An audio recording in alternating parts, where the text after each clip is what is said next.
looks like the Saudi Crown Prince is launching a new AI company. Kurt, the cyber guy, joins us now. So, Kurt, a big announcement this morning. What can you tell us about it? Yeah, hours before the president's arrival. And good morning to you, Lawrence.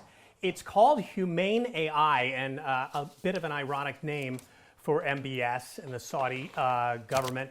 This is going to be an AI fund that is being established, largely funded out of the existing PIF fund in Saudi. And, you know, Cheryl hit on it. Who's in the room right now? You've got Meta's, which is Facebook and Instagram's. Mark Zuckerberg is there.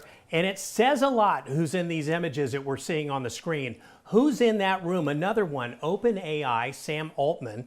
As you know him from ChatGPT, he is there. And also here, Mark Zuckerberg's friend, Elon Musk. Elon Musk in the room, of course. A lot going on with AI discussions at this forum that's coming up. Now, what do they want? Why are they there? Well, 960 billion reasons, because the Crown Prince has one of the largest investment funds on the planet, and this investment fund is ready to go with technology investments from, AI processing farms to you name it.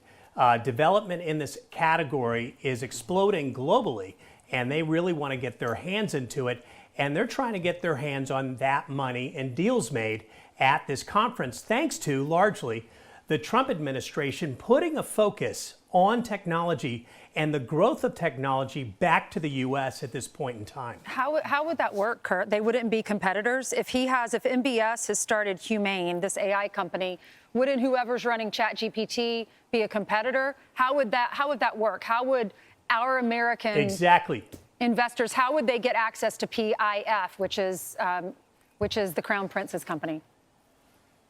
Yeah, I mean, the ideal would be that we as Americans and our technology American players in the room ideally would cultivate that investment back to the U.S.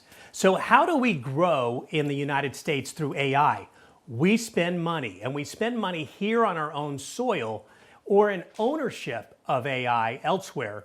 And then it grows the American economy, and it grows us as keeping us on the forefront of AI, while really China is biting at the heels right now to try to advance beyond us.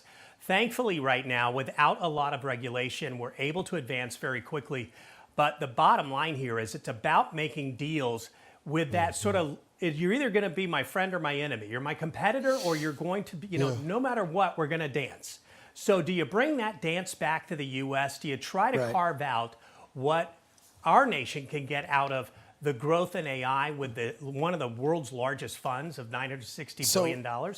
You do. You get there and you make Kurt, deals. are you suggesting that this would be more of a partnership versus when you look at China, we're concerned that they're stealing all the intellectual property when it comes to AI, essentially just lifting it, and then they say they're making it better?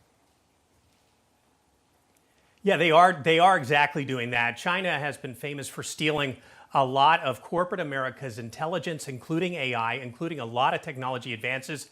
We had a story we're tracking right now about other communist governments that are coming into the U.S. to just simply steal from us and go develop it on their own, trying to do it for less money. And in this case, this really is about what kind of deal can we put together with one of the world's largest investors. This is about talking to money bags. So you got money bags and you're in the room, you're going after it to try to cultivate that funding back to America, back to our U.S. funds, and back to growing technology, which is the forefront of those three major players there. And those are just scratching the surface of the technology players that are there at this conference. And if you look back, I mean, they weren't there before. This was not something that was at the forefront. You've got a leader of this country right now going, I see something here with technology, let's play ball. And that's why you got the party going on that you're looking at on your screen. Right. Quick thing I think it's important to bring up. We need regulation with AI massively quickly. And I think, believe it or not, word is that China also wants it. They are concerned about AI getting so powerful. Their people begin to throw, they could overthrow their government. There's all types of things that are unknown that Elon Musk and Sam Altman have warned us about. But they're saying now, almost like they're doing in college sports, I need the government to come in with some regulation. They introduced some last week. It didn't go over. Tristan Harris has talked about that. But David Sachs is in charge of that. We have an AI czar now. He is there, and he is extremely well respected and unbelievably successful out in Silicon Valley. And just a side note to Saudi Arabia's security, keep Elon Musk and Sam Altman away from each other. They hate each other, and they might take swings, right? Yeah. I mean, you don't know if it could Dave, degenerate. Brian, you're right. You're Kurt. right, but you know what you want to look for here is that, I'm sorry, go ahead, No, Ann. you go ahead. What do we want to look for? I was just going to say that what we're looking for here is when you put up a lot of regulation, and yeah, you're right, Brian, we need that. We need some kind of guardrails on this because, yes, the machines will come after us and they'll get us. They'll outsmart us. They're already outsmarting us now. They just don't have the weapons or the ability physically to get to us just yet, but we're right around the corner. So yeah, we need the guardrails, but at the same time there's a balance. The more guardrails you put on, when others are not putting on those, the less kind of innovation you're going to see. It's such an accelerated moment. It's one of those things where you either win the game or you don't. You're either the player or you're not in the game. And the more regulation you pour into the mix, the tougher it is to get anything done. So how do you get the whole world to agree to one set of guardrails? Good luck with that. It's just a real tough play.